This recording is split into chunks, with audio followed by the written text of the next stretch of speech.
Hi, this is Gil. Welcome to Burkland Gardens.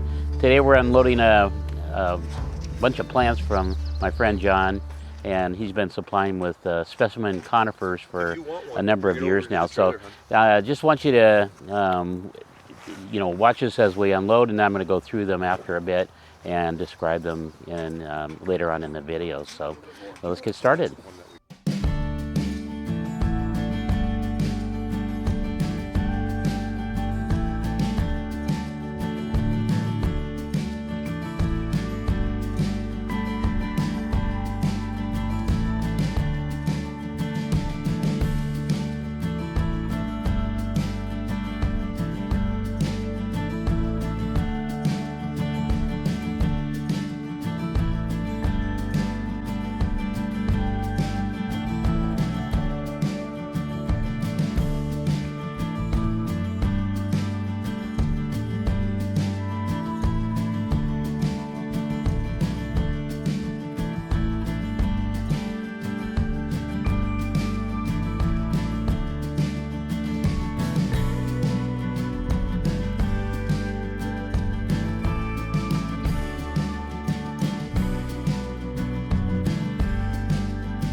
They look pretty good. They do. Yeah, they look good.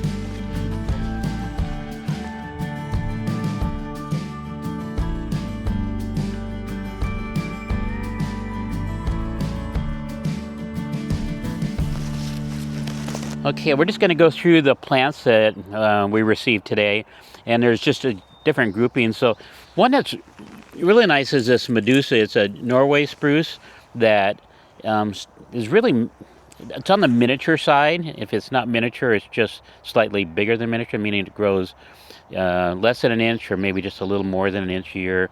We're looking at the new growth. It's coming out. It's always fun to watch the growth on these because they have a different color, contrasting color with the older needles, and it's usually bright and lighter. So this Medusa is just a super plant for that small garden. Again, conifers are full sun plants. You're going to want at least 6 hours of sun or dappled shade at least, along with your sun, to make it work in your garden, and otherwise they're going to struggle. So here's a Colorado blue spruce, again, something very slow growing, and this one's called Pauly, and it just grows a couple inches a year. Somewhat similar to blue pearl, different shade of blue. Blue pearl, another cultivar that grows globose and doesn't get tall. So that's a great tree. I've got a couple of those. So we got 4 of the Medusas. I've got 2 of these. It's a Pinus uncinata, which is a subspecies of mugo pine, and this one's called Baby. So it's very slow growing, but a nice tight growth habit, nice color. Definitely fits the small landscape. They do take pruning if they do need to be pruned, but that'll fit quite well. This is another Norway spruce, Picea abies, Lanham's beehive. Another, not an upright, but a slow growing. I've got a couple of these. Great color. Again, you can, keeping this cleaned out a little bit, just pushing its new growth out. So great little plant. Picea glauca, that's a white spruce. It grows in the Great Lakes area up into Canada, and this one's called Cote, I think it is. Just a nice, tight, slow growing. Grafted it on a standard, so it's grafted a little bit higher, and a lot of times people like that in their garden. I like it. They have a few because you can see the plant a little closer to eye level. I just sold 2 of these. It's Korean fir. This one, it's called Frodenberg. There is not a lot of, I don't think it's produced a lot. This one's a little bit of regular, and I have some very large ones available at a nursery wholesale grower, just my neighbor just next door. And so very slow growing, compact, upright, shows a little bit of that silver like Korean firs do. got some red pollen cones going on it, and you can see old cones from year before, how small they are. They're just starting to disintegrate. So this is a Skylands, an oriental spruce, and it's got the red pollen cones all on the tips. And in Skylands, I really like it. This one's showing a little bit of burn, and I'll probably sell this at a pretty reduced price. It's an older specimen, but it's a little bit irregular, and typically they would be conical and just very, Christmas tree looking, you might say. And so we've got a little globose pine called Bambino, another fairly red one. And we've got a group of Japanese white pines. I think we have Bergman.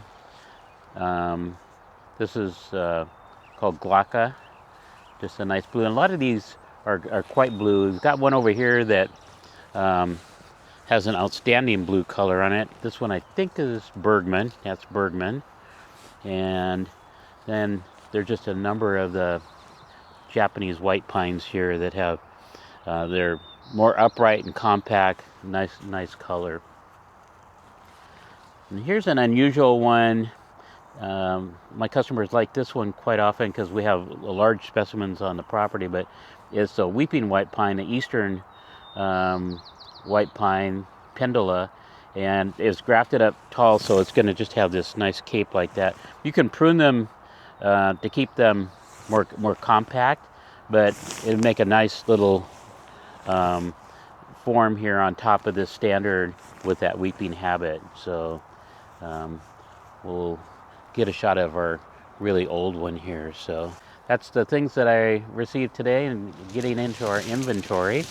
And I'm going to get these staged. A couple of them are going in our landscape because we're re-landscaping right next to the nursery and getting things cleaned up and some new beds installed. So some of these will go in along in those areas as well, and we'll have videos on that as we proceed with that project as part of the improving the nursery. So we've got the eastern white pine, a really old specimen right behind me, and I just was talking about the white pines that were grafted on a standard, but this is the full-size tree.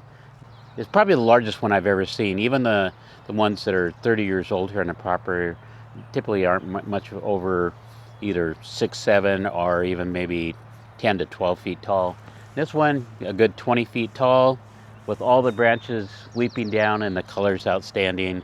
So yeah, just a really nice pine to have. And if you had this one that we have in our inventory right now, you could keep it in a small landscape just by just some minor pruning every year. So I'm here with Peter, and this is it's the beginning to rain here, so we're just going to do a little short video, and we'll get a second one here at their gallery up in Cedar Woolley. But Peter, tell us the name of what your business is and what you're doing. Yeah, so we do a couple different things. This is a garden art line that I've done for quite a while now. But our gallery is going to carry this work as well as some of Gil's plants and trees up in Cedar Woolley. It's called Trinky Boujou Garden Gallery. So we have art for inside your home, outside your home, and of course plants are art themselves. So we have those. But yeah, we'd love to see you come up. Yeah, it's going to be a nice addition to our nursery here to have this on display, and some of the pieces, most will be right in this area here on the display table and on the wall, and there'll be a few things in the garden area just really close by, so I encourage you to come by and shop for those, and then see the gallery up in Cedar Woolley as well. So I want to thank you for joining us, and we will see you on the next one.